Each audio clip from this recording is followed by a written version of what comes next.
sometimes people say the best thing before and after. So are we ready to start? Okay, I'm Judy Leb, interviewing Phyllis Glazer in her home in Glazer in her home in Tel Aviv on August 23rd, 2011. And I want to thank you for participating in this ZAW project, Zionist American Women. It's an oral history project dedicated to profiling American women and the Zionist enterprise. And we chose you because of your unique contribution to Israeli culture and your influence that you've had on so many people. And I just want to start with your formative years, your neighborhood, your home life. If you could go back in time and share some of your experiences. Yeah, I grew up in Belle Harbor, New York. It's a very, very, very, very small place. And I'm the youngest of 4 daughters. My sisters went to Hebrew school, but by the time I was growing up, there was a day school in Rockaway. So I went to Bethel Day School. And then since Rockaway High School was very overcrowded, that's where my sisters went, my parents sent me to Flatbush Yeshiva. And I graduated Flatbush Yeshiva. I grew up 3rd house from the beach, and I think to this day, I mean, if you look at my house and you see I have 2 aquariums in my living room, then it's obvious that I love water, that I have a connection to water, and I also live near the beach, so it must be something in my DNA. I don't. What would you like to tell? What was your home like? Your home like, was a very Jewish home. Okay. In the house that I grew up in, it was a big house. The kitchen was the heart of the house. It was much the center of the house. You see, I can't help but use a few Hebrew words in my English. It had a round table, and as a matter of fact, the furniture that you're sitting on and I'm sitting on, this is from my parents' house. That's why this furniture looks like it doesn't belong to Israel, because it came from America. My grandparents sat on this furniture, which is a very warming feeling. Most of the action took place in the kitchen. My mother was constantly trying to get us to go to the other rooms of the house. We hardly ever went to the living room, which is why these things are in good condition. And we went to the den sometimes to watch TV, but we mostly stayed in the kitchen. And my grandmother's room was off the kitchen. So it was really the place that, and there was always something good to eat. So we always liked to be there. As a matter of fact, since I grew up with my mother, I spent more time with my mother than any of my other sisters, because they all grew up close together in age. I learned how to braid my hair from learning how to braid challah. And I loved vegetables from a very young age. I always loved vegetables. I grew organic vegetables in the garden, and even then. And my mother was very interested in health. She had read a book called 100,000 guinea pigs, or 1 million, something like that, guinea pigs. It was like an Upton Sinclair kind of book. And it talked about the food industry, and particularly the meat industry. And she was very aware, even then, of food additives. So we didn't have a strict house. We had a kosher home. Wasn't strict. I mean, we didn't have separate sinks, but all the meat was kosher, and my mother would never make anything with milk and meat together. And I think one of the greatest, of course, influences on my life was my mother. Was your mother? She really influenced your life from an early. Was your grandmother also an influence on you if she lived with you? Well, the best thing was that I was the favorite. I was my grandmother's favorite. You know that to be true. Yeah. Okay. I mean, I was the little one, the baby. Babies always have a special role. Right. And I was the baby, and I was also with her many years. I tried to teach her how to read and write, which she couldn't. She never learned to read and write. My grandmother, she was born in Odessa. Oh, And she told the story of, they brought a rabbi to teach her, but he stuttered. And so she would laugh. So we refused to teach her. So they sent her out to become a dressmaker. And that's why she never learned to read and write. She had beautiful handwriting when she copied me, and she made wonderful kreplach. Whenever my mother would go on vacation, and she had the kitchen to herself, she would make kreplach. She knew I loved kreplach. So I had a special relationship with her. And your mother seems to, you dedicated books to her, and you wrote a very moving article when she passed away. My mother lived to be 95. She lived in a little house in my backyard here. And we had, it's not easy to live with your mother, but we had a very special relationship. And I learned a lot about aging from her. What did you learn?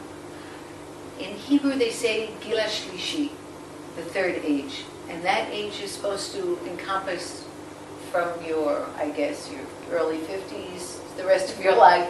And it's not like that at all. There's a fourth and fifth age. The fourth age is when things start to break down. And the fifth age is the age of infirmity, right before death. That's what I learned. And I learned about it. I really feel like almost an expert on aging now, because I understand the process. I understand what happens with food, for example, because I relate everything to food. So I understand what happens with food, that people have less of an appetite, that they need more concentrated sources of nutrients, things like that. So it was quite an experience. And she was my pal. She was my sous chef. I miss my sous chef. Oh, Yeah.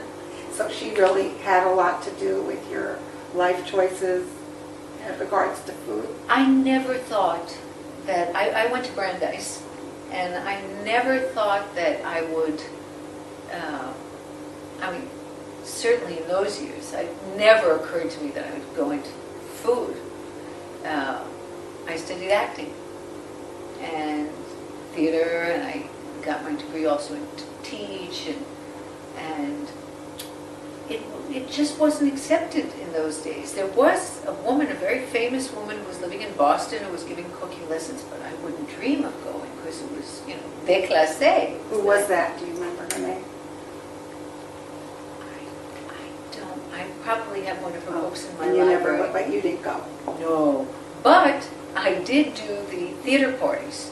My boyfriend at the time and I, we used to have theater parties for the department at our house, and my mother once flew up to Boston in the morning to help me cook for one of these things, and flew back in the evening. Oh, that's amazing. Yeah, amazing. Yeah. Just so you could cook for... Just so she could help us cook, because we had a lot of people coming. Why did you choose Brandeis? Was there a reason? I went to Bard College my first year. It was quite a shock after Yeshiva. After yeshiva, yes, it was quite a shock. And then I took a year off, and I came to Israel. I spent time with. I spent a few months here. I didn't spend a whole year. Do you know what year was that? If I graduated Flatbush Yeshiva in 70, then I went to Bard from, let's say, 71, it was 72 to 3, it was around the early 70s, because I came to Israel in 77, and I finished Brandeis in 75. I see. So it was somewhere, cooking is my specialty. So why did you come to Israel? What was that catalyst? Wow, that is a story. First, I came to Israel for the first time when I was 12. My sister Aline was number 2 sister. There's Ilsa, Aline, and Miriam. And sister number 2 came to Israel after she graduated Smith, and she had felt anti-Semitism at Smith, and so when she got to Israel, it was like, oh, she just came for the summer. She just fell in love with it. She fell in love with it. And my parents made her come back to go to graduate school because she had gotten into Yale. She did her master's at Yale, and then she immediately came back to Israel. Sister number 3 followed her a few years later. Eventually, sister number 1 also came. When I came here in 77, I had 3 sisters here, and even my mother was here for 6 months. But what happened was, when I was a little girl, my sister was here. So my parents decided, it was in the 60, must have been 65, something like that. I think so. I came with my parents, and I got off the plane, and all of a sudden, I smelled something. I smelled this amazing, sweet smell. It was something I'd never experienced before. It was so exciting. I love, food. I love sense, taste. It was very exciting. And I didn't know what it was. And it was orange blossom season. And those were the orange trees around The Airport. Lod Airport, right. And my experience of Israel as a little girl was I remember the smell of those cigarettes on the bus. People used to smoke on the bus. They used to smoke those things that they smoke on the kibbutz. They used to smoke on the kibbutz. They smelled like galwaz or something. It was terrible. I remember the smell of spices, and I remember the smell of camels in the Beersheba camel market. And when I was growing up in America, I was that short, dark girl who was very Jewish and talked too much with her hands. And I came to Israel, and I wasn't dark, and I wasn't short. I was medium height, and nobody noticed I talked with my hands. Nobody noticed. Because everybody. And nobody thought I was very Jewish.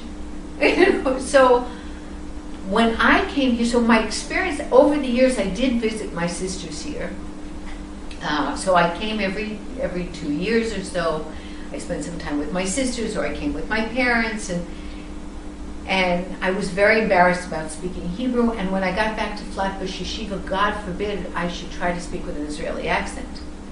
I mean, that was considered, are you putting on, if I try to improve my accent by speaking Hebrew the way it was supposed to be spoken instead of with a very heavy American accent, the kids in school couldn't take it. Even though it's a very Hebrew-speaking school.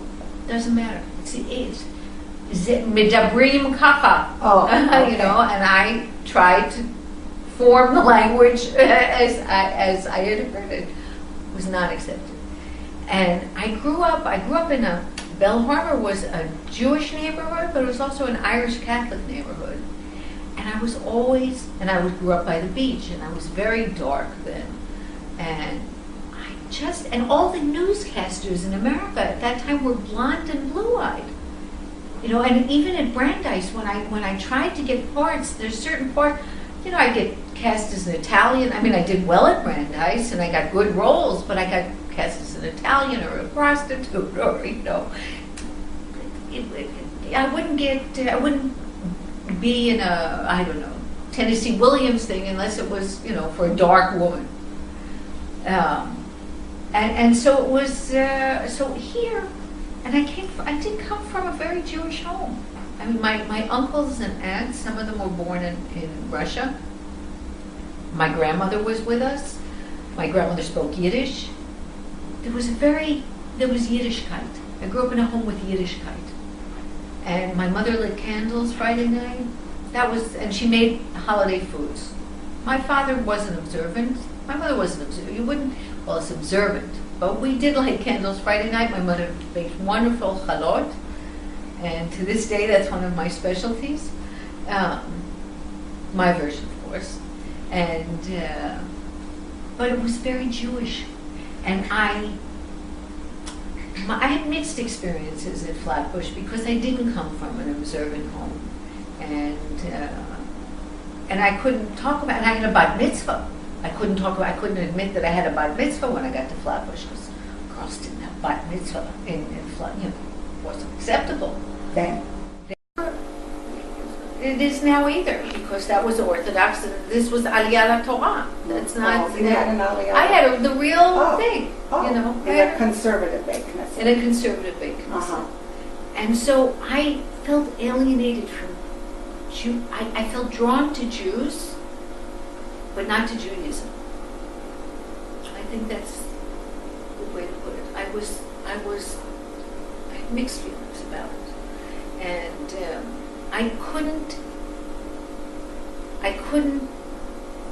I didn't feel religious, so why would I look, even though I felt most comfortable among Jews, and I went to summer camp, I went to Camp Ramah, I had the whole geschäft,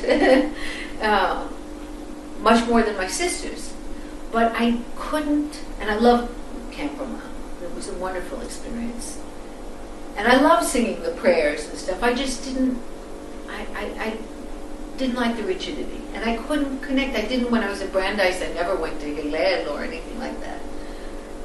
The opposite. When I got to Israel, it was my answer. But Brandeis is a very Jewish school. That's okay. It's okay. I love to be among Jews. Yeah. Obviously. Obviously. I feel most comfortable among Jews. But, I went to the bank the other day, and I took out money from the machine. I was waiting online, and I realized that I was standing very close to the person who was taking the money out. And I said to myself, this is something that would never happen in America. You would have to keep distance. You have to. Also anywhere but Israel. Maybe in Italy you can, but you would be. If anybody stood very close to you in America, you would really get nervous. In Israel, you don't think about it. If I was on an elevator in New York and I got stuck and the lights went off, I'd be scared.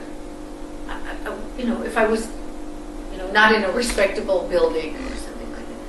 But in Israel, it's annoying. The guys will probably figure out something to do. I feel a safety here that I didn't feel in the States. And my Jewishness could more express itself because I'm an ethnic Jew. And I believe in this place. And I love this place. And I wouldn't want to live. I never since I moved here, did I ever want to go back to live in America. Not even for a minute. I got here, this is it. It's like an extended family. It's wonderful. I hated Christmas. I despised Christmas. I had Christmas up to here. Not up to here, up to here. It was not my holiday. My holiday was very nothing in America. Hanukkah was nothing there. It was a little bit. You light candles, you make latkes, that's it. You get presents. But it wasn't it. Christmas was so much had so much more grandeur. You heard it on the radio, on the TV. You couldn't escape from it. It was so nice when I didn't have Christmas. And you know what my favorite holiday is in Israel? Some people think I'm a weirdo for saying it, but Yom Kippur. Because it's so different. It's so quiet. It's so special. It's so much what it should be.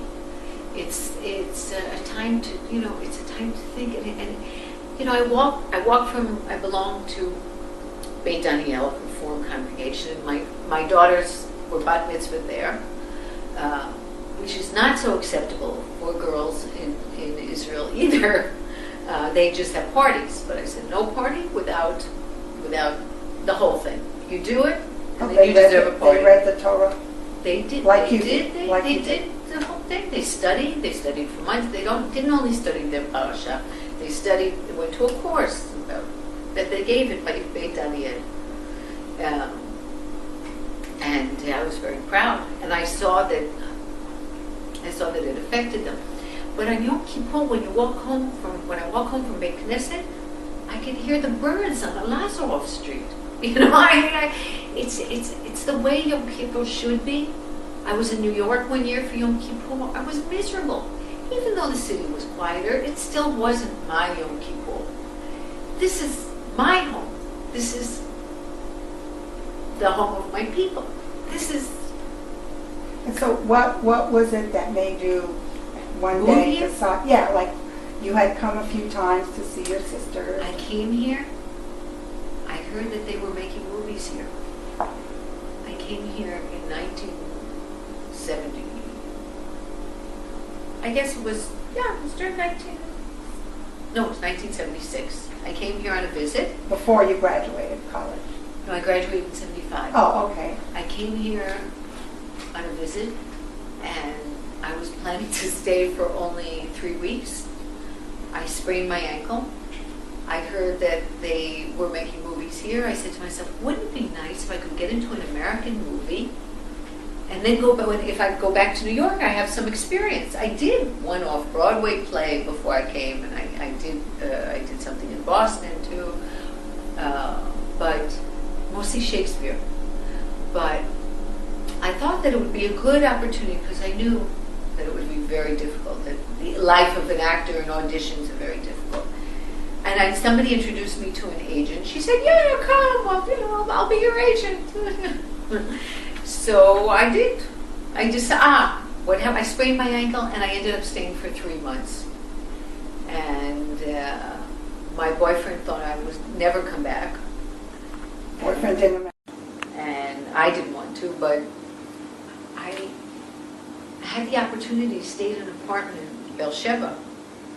Nobody told me about the sandstorms. That was a complete surprise. But I had an apartment. I was apartment sitting in Beersheba.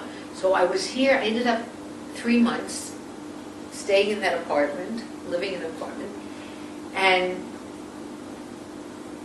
coming to Tel Aviv every so often to even do an audition or something. And then my boyfriend said, sorry, and I went back to America. I packed up my things, and I came back to Israel. And Did you make Aliyah at that point, or you just came? I thought I was coming for a year. Your sisters were still here? My sisters, 3 sisters were here, and my mother was still here. I thought I'd come for a year, but I got a job in the Camry Theater. I got a job as an assistant director. The first one was Yosef Milon, what they called Peppo, who was a very famous director. And I got a very smallest part in the play, was the widow. I got that part. Of course, I could barely speak Hebrew. I mean, I could speak. First of all, my accent was very American, and second of all, I didn't know how to say things like toilet paper, because you didn't learn that stuff in yeshiva. So my Hebrew was not great, but it was that was the play that I was in Boston before I left. I played the lead role. I played the shrew in Taming of the Shrew, and I came to Israel, and I was the assistant director for the same play in the smallest part.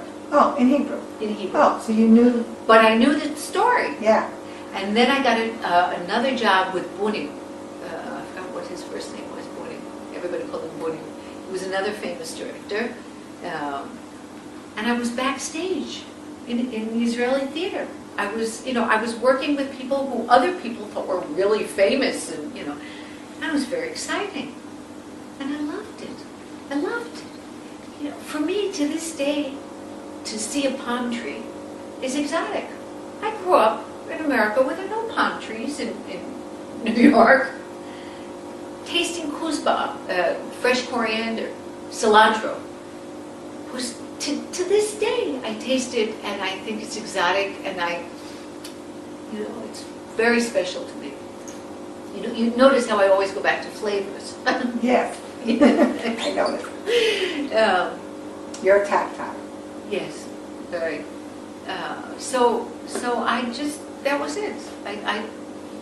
And then my friends used to tell me, I used to invite friends over from the theater. And I had not, I had nothing really, but I would take an apple and cut it into a lot of pieces and sprinkle cinnamon over it, and they thought it was very exotic, and they suggested I write a cookbook. They said, "Why did you write a cookbook with all your ideas?" I said, "Ha ha ha ha." And then I had a roommate who. You were in Tel Aviv. I was in Tel Aviv. Yeah. When I got I got the job in the theater, I moved to Tel Aviv. And then I had a roommate, and my roommate came up with an idea called the Underground Tel Aviv, to write a book on the Underground Tel Aviv. There was a book at that time, the Underground Jerusalem, all kinds of out-of-the-way places, and she had been here more years than I had, more time than I had, so she knew all these kind of places.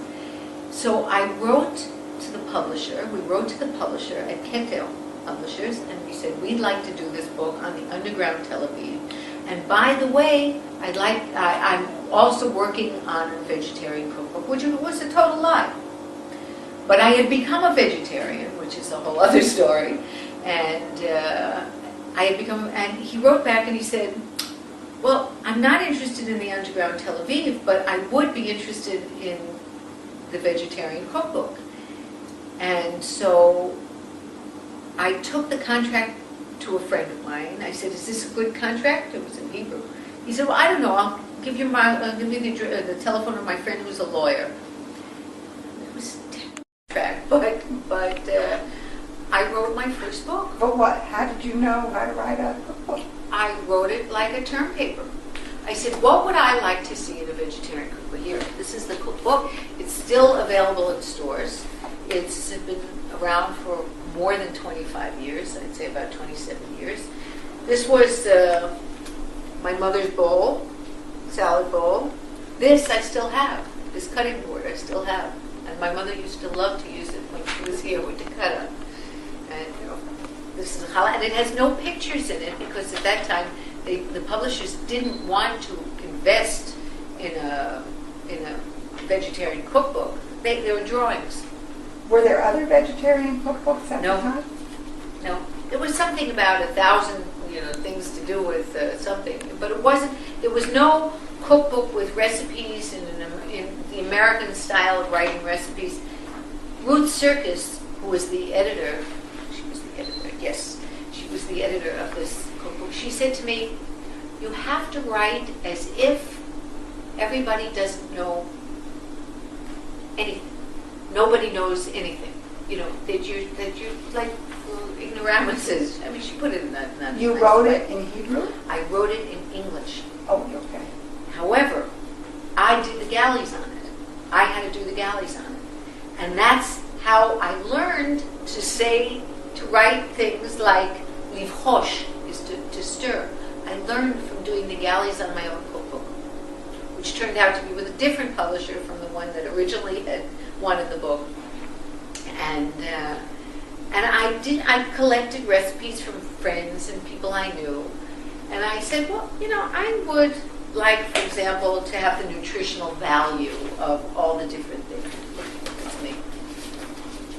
That wasn't the first picture that was in the book. There was a picture of me I had long curly hair, which was a permanent. This is the real thing.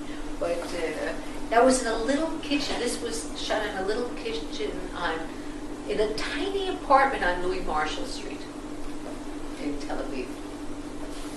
And the other thing was that there was an article that came out about my sisters and I in a magazine called At. And I had started writing when I was in Boston. It was also by chance. I won't go into it because it's a whole other story. But I got to writing in newspapers. I wrote for the Boston Globe, Boston After Dark. What did you write about?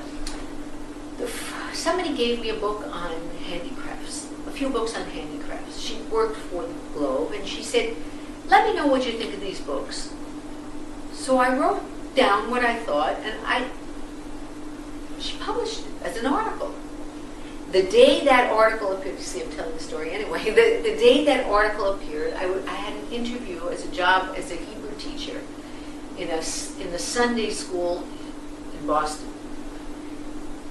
The person who was interviewing me had a senior position at the Boston Phoenix, another newspaper, a magazine, a weekly newspaper. And I said, by the way, I'm a freelance writer. As a matter of fact, I have something in the Boston Globe today. So they gave me work there too. And I started writing. That was about handicrafts. But then in the Boston Globe, I wrote about foraging for wild foods. I was into natural things then. Boston was very much a hot pot of macrobiotics had just started. Health food stores were just starting there, and it was started to be quite popular. And because of the background from my home, I was drawn to it.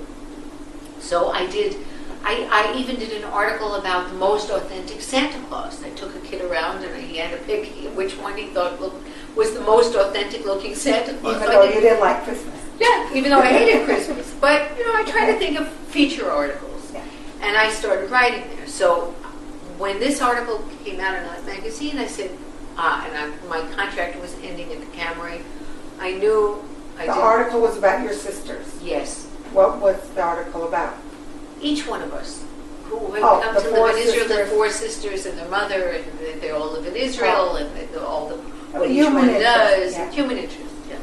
So I went up to the editor of Art, Sarah Rippin, and I said to her, by the way, I'm a freelance writer, and I have an idea I have 2 ideas, to write about culture shock between America and Israel, which I had experienced, and also a Chinese meal that you could make in 20 minutes.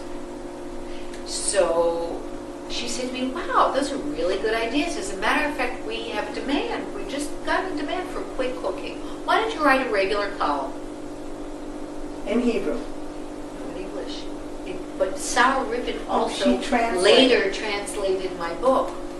Later, after I started working there.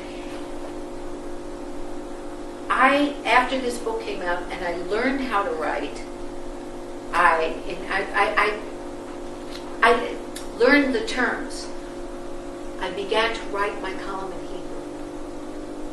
Now, what this meant was, first of all, was the first person, because I was totally inexperienced.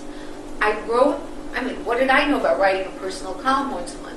I wrote about my friends, I wrote about my mother, I wrote about different people I met, but I always wrote it in a personal style. And nobody at that time wrote about food, not even Ruth Sirk, nobody wrote about food in a personal style. Which year? What year was this? Do you remember? That it came out in 80. 80. Okay, so when you started writing it about food, and no one wrote about. Nobody wrote about food from a personal, like I did. So it became, I wrote for 7 years in art. I began in English, but afterwards I wrote only in Hebrew. And they corrected it. And even today, there is no food writer, no person who's a food writer in Israel who writes in Hebrew except me. There are very, very, very, very, very few journalists who are Americans. There are even fewer people in the media. If you think about it. Who do you see on television that's American? American born. Can you think of someone? Occasionally there's somebody who comes from America and becomes popular. She marries somebody no, nobody. Radio. I started on radio. I started, what helped me a lot? I got a scholarship from the American Israel Cultural Foundation. I applied for a scholarship to improve my accent when I was still in theater. I got a scholarship, but it was a very small scholarship. I had a teacher named Ephraim Abba who said to me, listen, honey, forget about theater. You'll never be accepted on the Israeli stage. Anglo-Saxons can never truly, I mean, very rarely can they get over their accents. And you have to get to a point where your accent doesn't jar. You know, where if you speak in a very heavy American accent, it jars the Israeli ear. You have to find something that doesn't jar. And he taught me some very interesting little points. We didn't even, in the end, I had so few lessons, paid for so few lessons, he just gave me lessons anyway. I didn't even use the scholarship money. He taught me that Americans, for example, pronounce their T's and D's. Forget about the resh, the R sound. That's a terrible thing. I used to lie in bed at night going, trying to get the R right. But he explained to me that when you do a T in English, your tongue goes to a certain place in your mouth, and when you do a T in Hebrew, it goes to another place. And he explained that L tongue goes to a certain place behind your teeth, and when you say Lamed, it goes to another place. So those were the things. I mean, I certainly have an accent today. I still have an accent, but I've gotten to a point where it's my trademark rather than hindering me. It's my trademark. I walked in to get my hair fixed, for today. I went over to my hairdresser, and he was cutting somebody's hair, and I said something. She said, "Oh." She didn't see me. She said, "I recognize the voice." Or I called up yesterday I called up Dell to get my computer fixed, and the woman said to me, "Oh, I know who you are," before I said my name, because I was on the Late Tzad for almost 20 years. So there are people who still think I'm there. They say, "Oh, I don't miss you. I hear you every week," and I don't tell them. And all these programs were all about food? When you were in ballet? Food, yeah. Food. In the beginning it was about natural food, or sometimes it could be about things that I ate or places that I was, but everything had a food connection. Right, are you constantly learning about food? Constantly. I just read an article about sugar that horrified me. An article that was published in the New York Times Magazine horrified me. I mean, I knew it was bad, but I didn't know it was that bad. And what's interesting is that the health food movement has changed so much in Israel. I mean, in the beginning, when I brought vegetarianism and health food, people didn't know what carrot cake or granola was. These were things that I introduced. But because, you see, in the beginning, I didn't know I was the only one who wrote a vegetarian cookbook because I couldn't read Hebrew that well. I just learned about it through the years that what I was doing was special. I didn't realize that it was that special. I just did what I did. This is what I did. I had to make a living, so this is what I did. I didn't make a living out of food in the first 10, 15 years. 15? Yeah. 15, so what did you make a living? I was a journalist and an advertising copywriter. And I was also one of the few advertising English people. I did it in English, not in Hebrew. But even in the early years, I did commercials. I was on TV commercials. I was on. I was in the media. But I was in, but I was always very much alone, in the sense that I worked from my house. There was a time I worked in the Jerusalem Post office in Tel Aviv, but most of my life I've been self-employed, and I have not been part of the Rat Pack. I've always been, even with the whole thing about health food. In the beginning it was in the 70s and 80s it was trendy. In the 90s it wasn't trendy at all. Now it is again. Now, more than ever, people realize, I used to talk about turmeric being an anti-inflammatory and being really good for you, and people would say, "She's such a kook, Or I would say, I would say when you have a cold, take turmeric. Today, everybody talks, a lot of people talk about turmeric.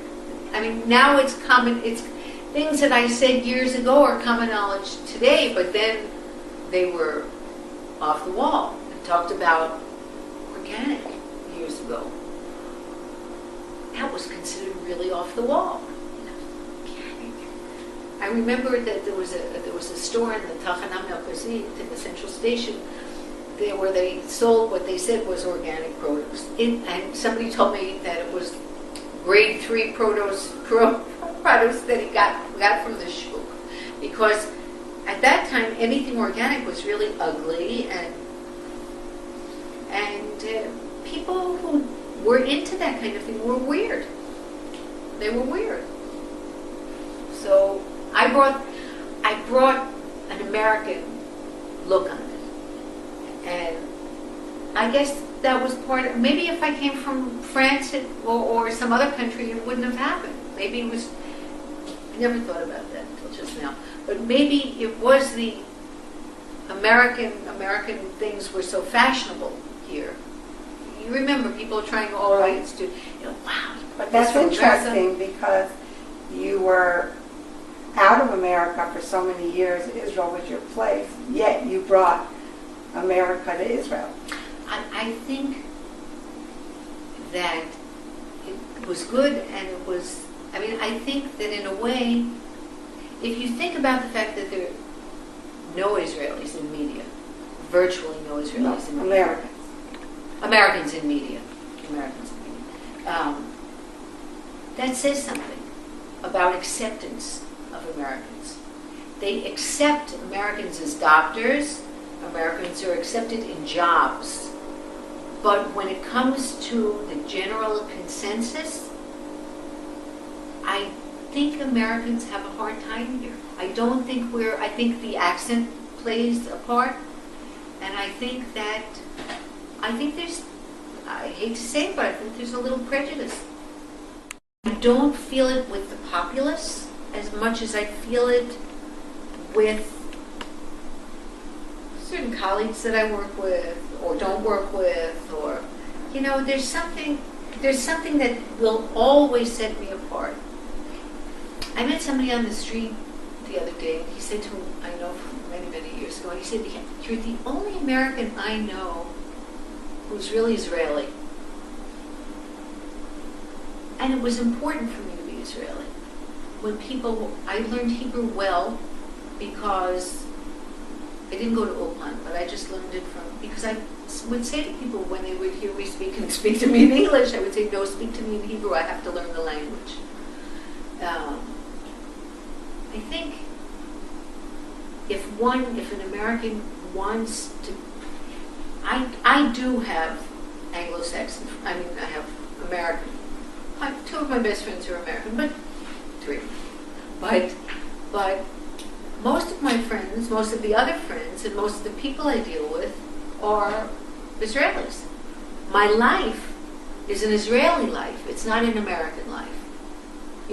When everybody was bringing, I have a friends who used to bring shampoo from America, and this from America, and salad dressing mix with 7 C's salad dressing powder mix. Good seasons. Good seasons. I try to go with what was here and get to know what was here. And that was really interesting for me. And I think that helped me. Today I write more in Hebrew than I do in English. I write my books in Hebrew. And people have told me that, wow, you really don't expect that you're as an American, you're going to make a lot of mistakes. You don't make a lot of mistakes. Of course, it depends when I'm writing about that. And I think that my writing style is more conversational than literary. I can put in a few things here that are literary, but I think I succeeded in writing in a personal style, and the personal style is why I succeeded in writing. I know I slip around a lot. No, it's okay. Are you aware that you're considered number one in organic cooking? Thank God. Knock wood. No. Yeah. Because, look, today there are many, many people who do what I do. I mean, not exactly what I do, but there are many people who wish they were me professionally. Which is not to say that, I'm fantastic, don't make a hell of a lot of money or anything like that, but they say, I've heard from other people, she said, that's enough already. She's been at the top for too long already. Somebody will give somebody else a chance. Thank God I'm number one because I was number one. You can't change the person who was, Ruth Circus is the mother of cookbooks in Israel. And, it's important to try and continue to be relevant. People have become irrelevant. The subject of health food is very big in Israel. You can't take it away from me. I'm the first one to do it. And I'm older than most of the other people who are doing it now. I mean, they're already generations. But I have a wide view. Most of the people today who study healthy cooking, they study a system, a method. They study macrobiotics or Chinese medicine influenced or Ayurvedic medicine or naturopathic. Those people are professional, let's say, healers, or they treat people. They don't give them recipes, or some of them do, but they don't have that much knowledge in cooking. I have a certain amount of knowledge of their methods. I don't practice one method. I use what I know in my work, and what I know is much wider than what most of these other people know today. Again, thank God. You've transcended different cultures. I don't believe in one method. I don't believe there is one method for everybody, and I don't believe in one method. I think Chinese medicine, I think acupuncture is wonderful. I think it's very helpful. I've done it myself. I think if you have stomach ailments, the Ayurvedic medicine is fantastic. I've practiced it on myself. I've used it. I use it. I actually use it much more than I would use elements of Chinese medicine.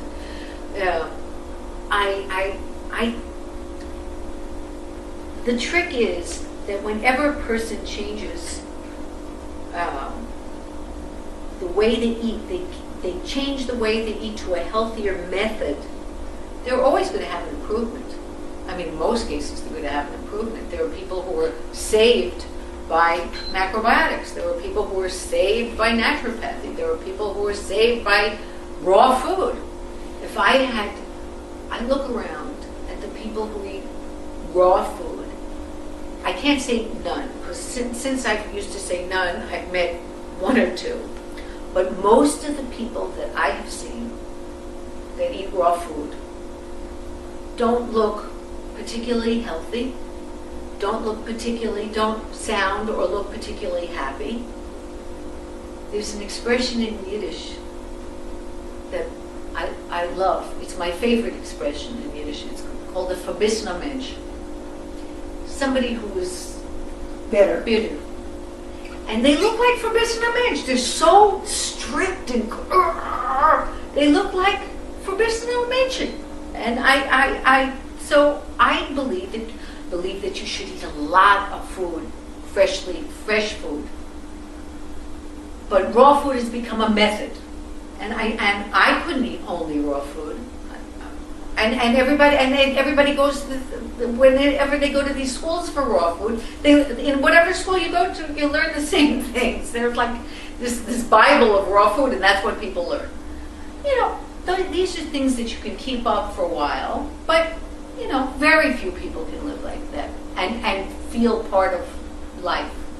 So I believe in a non-strict approach, but I believe in trying.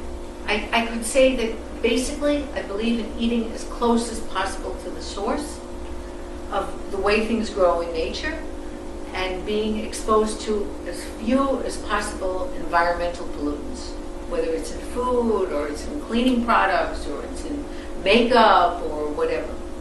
How do you, the fact that more people are interested in what you're doing and you're so popular, what do you attribute that to? Luck. No, I think because look, people they like my accent. Really, he was right. I got to the point. I think that's very important. I mean, You speak can I with use a authority? little You speak with authority? I'm like a walking encyclopedia. I tell people that I'm like the Terminator. You know, in the movies, the Terminator. There was always when the Terminator saw something, or the guy who was saving Arnold Schwarzenegger used to have a report going. You know, I see a peach. I go calories. You know, I see it all. This is good for this. I see the uses. I see this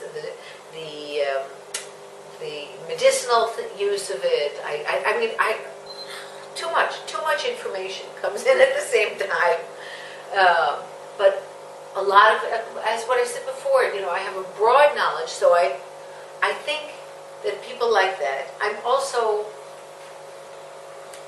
not pompous.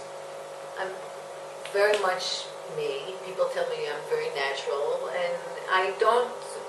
And I'm very.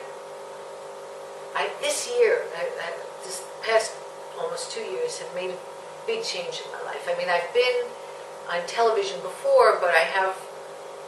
You know, I'm on the cooking channel and on different shows, a guest on different shows, but I was never able to really express myself the way I do now. Now I'm on a show, a morning show, once a week, and it's the first time. And I noticed, I learned, because the first time I came on, very official, you know, with the things. But I noticed that they like, you know, the first show did it on avocado. And just as I was going into the studio, the producer said to me, "You wrote in your report, your Research. sometimes Whatever. Introduction, right? you have to write a thing of what you're going to talk about." Like an abstract. Yeah, an abstract. So, but they have a special word Right. for it too. Okay. So, she said you wrote in your abstract that you use avocado on your face. You could use it for a facial. Well, we expect you to do it. So I said, really? So I got out there and I talked about avocado, and then I mixed a little avocado oil with, and I mashed it totally. Yes, I improvised. And I started rubbing it on my face. And afterwards my agent said to me, she said, you know, that was not respectable. That was not, you know. And everywhere she went after that, she heard from the, what a great thing. Did you see Phyllis rub avocado on her face? You know, on live? You know, and I realized that I could use this, I could, in this particular thing that I have, 5, 7 minutes, 8 minutes, you know, I could be myself. It's the first time that I am really myself on television. And it's gotten the best feedback of anything I've ever done. And it's the first time these last 2 years, if we talk about general consensus, I mean, a big cross-section of people see the show. People see it in you know, Arabs sees it, Jews sees it, Druids see it, people of different ages see it, people working in a kiosk see it, all kinds, all kinds of people see it. And they tell me, when they see it, oh, I recorded it so I can see you. And it's the first time that I personally have felt that I'm in the general consensus, that I've been accepted by the general consensus. It's not that I didn't have fans and people who liked me before, but this is the first time. And it's fun. It's fun and it's very heartwarming.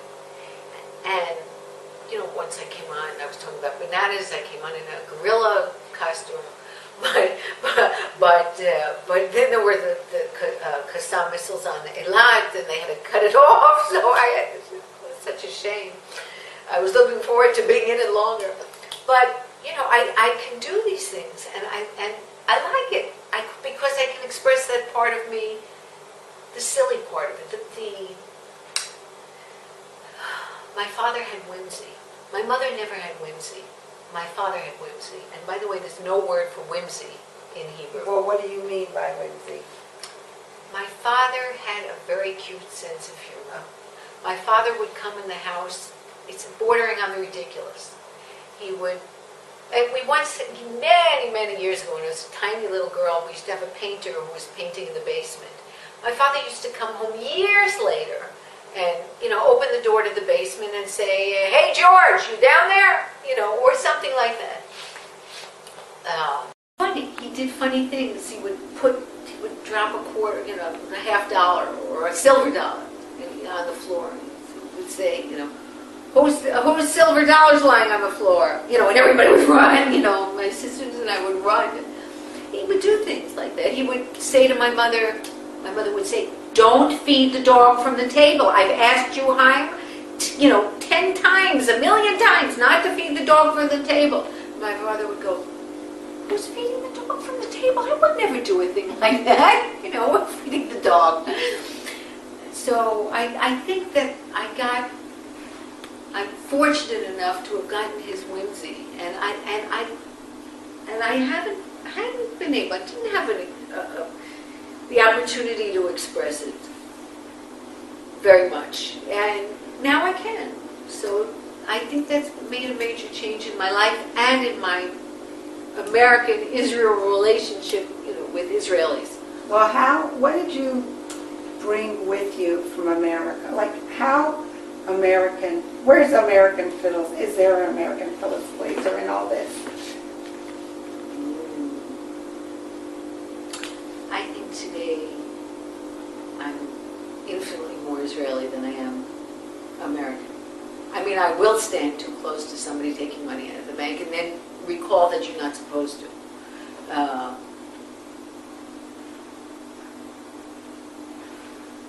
The American part of me.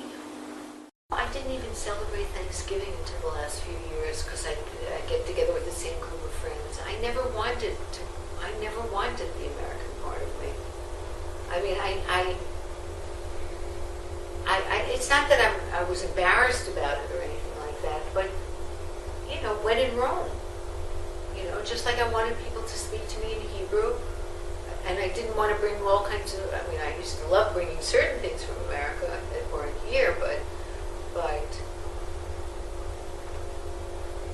you know, you have to adjust to what, you know, you have to adjust to what you have in your environment. It's like bringing pumpkin in a can from America. Okay, pumpkin pie for Thanksgiving made it, but people who still live the American life here, and I don't. Well, I'm talking about maybe your American, what you experienced, My experience. what it was like to grow up in America and go to university there. Have you any of those? I'm very happy about that. I'm very happy that I did that. I'm very happy that I had the American experience. I grew up also in a time that I think was an amazing time. I mean, when I was a little girl, there was still segregation. I mean, that is just amazing to think. I was a little bit young for Woodstock and the Vietnam War, but I was at the tail end of it. Also the beginning of the feminist movement. I was very lucky to grow up there, because when I got here, it's a very good point. When I got here, it was very normal. I mean, it was in America too, but I mean, if you think about how do I mean, it's not abuse. Harassment, It's sexual harassment. I mean, I talked to my sisters about it. You know, who knew what sexual harassment was? That's just the way men were. And Israeli men were worse. I mean, because Americans had already started being enlightened by the hippie era and stuff like that. But Israeli men, when I got here, they were real male chauvinists. And it's only now, you know, there was something in the paper yesterday in New York about how they're starting to teach kids in school more, not to be so macho, to encourage dance and things like that, and not make fun of kids who want to learn dance and boys who want to learn. So I think that was a very fortunate. I love my American background. I mean, I'm in a way sorry I didn't do the Army, but I'm very proud that my daughters did the Army. I'm very proud to be an Israeli, but I am also thankful that I grew up the way I did. You know, I'm thankful that I grew up in a big house by the beach. Even though I didn't appreciate it then, I'm thankful that I went to Brandeis. I'm even thankful that I try to be a very positive person. I think that America gave me a lot of opportunity that Israelis didn't have here. Then, if I had grown up, I wouldn't have had all those opportunities. I thank God I speak English. You know, that I can read in English, that I can write for the Los Angeles Times today. If I didn't grow up here, it would be very difficult for me to have that connection still. I wrote a book that came out in America. But my life is mostly here. You know, I mean, it's 99% here. I take American tourists on tasting tours of Jaffa. Oh. I give them cooking lessons. Sometimes groups come and I give them.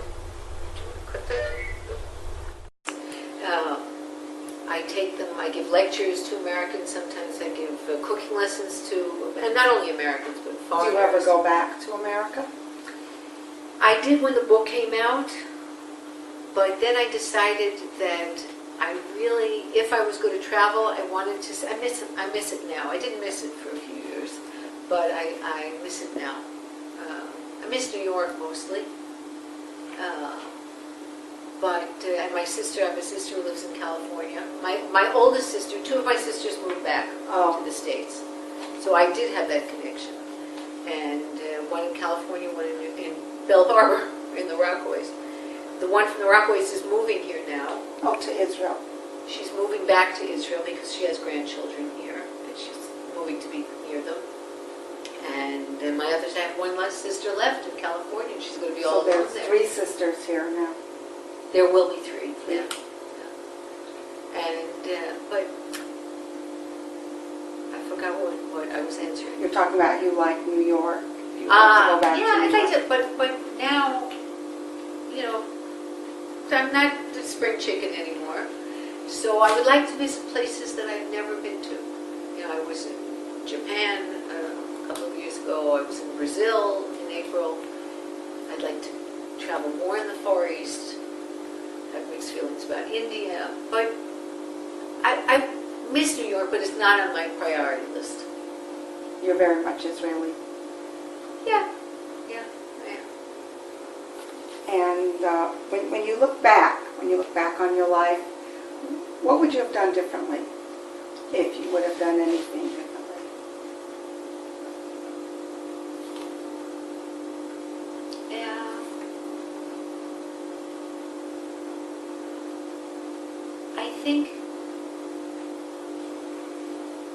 I know that the person I am today is a result of all I went through. I understand and accept my past.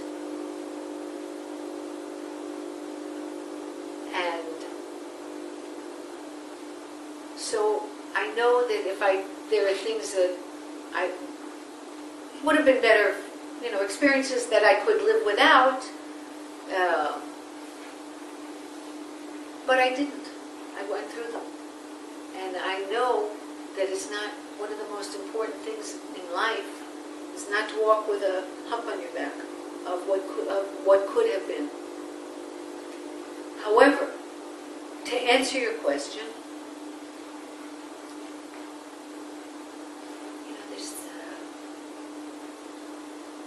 there's that, it's so much more beautiful.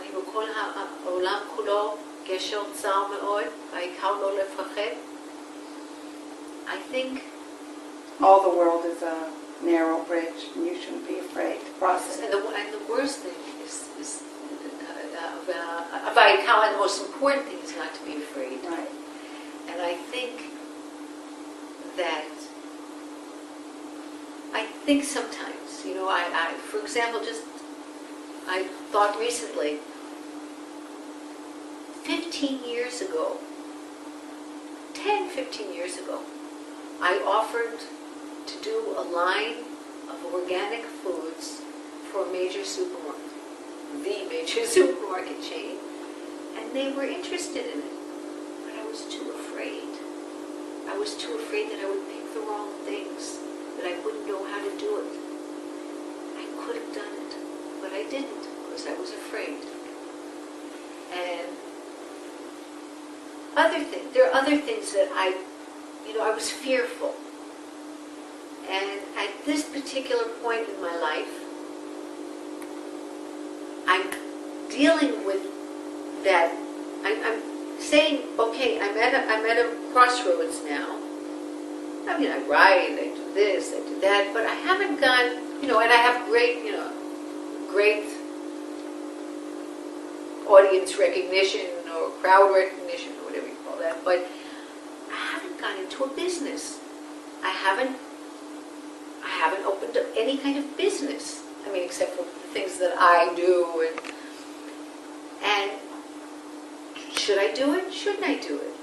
Should I not? Should I do it because I should go for it? Or should I be cautious? I've been cautious. Should I try to do it cautiously, or So I don't know. I'm dealing with that question now, but I'm thinking about the subject of fear and how it prevents us from. I don't have stage fright, obviously, but everyone has fears, and the question is what you do about them and how you deal with them, and if they stop you in any way. So that's a subject that's an ongoing. And how do you see your place in your contribution to food, the food culture, down the road? Will you keep continuing? There are two things that I think are really important. I have seen women who could be 70, could be 80, who I don't look at them and I say, wow, she must have been a beautiful woman when she was young. I've met women that I look at them and I say, wow, what a beautiful woman. And they're old women, really advanced ages. Even in their 90s, there was a dance teacher named Mia Albatova in Tel Aviv. She was a famous ballet teacher. She was exquisite. I think I knew her in her 70s or 80s or early 80s. She was exquisite. My mother, her face was old, but her spirit was young, and she dressed amazingly. She really always looked tip-top. If I could want for myself, if I could think of what I would want for myself, I would want that. I can't be 40 again, and I'll never be under 40, and I hope that I can continue to look good. So people say to me, not, oh, she used to be very pretty, or attractive, but people say, she looks good, she looks healthy, she looks like a good advertisement for what she believes in. And the other thing is my heroines are those few women who have managed to be relevant into their forever relevant. Julia Childs, bless Zichronah Livracha, even though she wasn't Jewish, is one of those women. Rivka Michaeli, the actress, is she must be in her 70s now. She's great. She's on TV. She's alert. She's that. That's what I wish for myself. That I can always make a contribution. That I will always be relevant. So that I won't be pathetic. I've met women also who are pathetic. There was one woman that I met who used to go to press conferences. She could barely walk. And she was, it was really pathetic. I hope to feel good as long as possible. As I said, my mother lived to 95, my father lived to 87. I hope I can be physically well, and I hope I can be relevant for as long as possible. And what do you, when you look back, what was the accomplishment that you were most proud of in your whole life? Your most is that you're just. I'd say that's really hard. I'd say today I would say, not necessarily in this order, my books and my children. I'm proud to have influenced. People tell me all the time that they changed the way they eat because of me. And that's really exciting. That's really exciting to have influenced people's lives and changed the way they eat and change their health as a result. That's really, wow. That's a major accomplishment. Yeah. That feels really good. Yeah. Okay, I want to thank you for this really enlightening, amazing interview, Phyllis Glazer, and thank you and good luck.